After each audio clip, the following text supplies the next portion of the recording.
সূরা কুরাইশ। বিসমিল্লাহির রহমানির রহিম। রহমান রহিম আল্লাহ তাআলার নামে। লিইলাফি কুরাইশ ইলাফিহিম রিহলাতাশ শিতাই ওয়াস সাইফ। কাবার পাহারাদার কুরাইশ বংশের প্রতিরক্ষার জন্য, তাদের প্রতিরক্ষা শীত ও গরমকালের সফরের জন্য।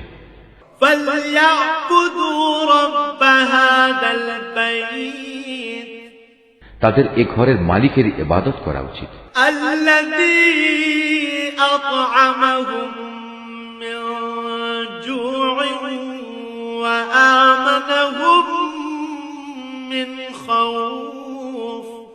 যিনি দুর্দিনে তাদের খাবার সরবরাহ করেছেন এবং তিনি তাদের ভয় ভীতি থেকে নিরাপদ করেছেন।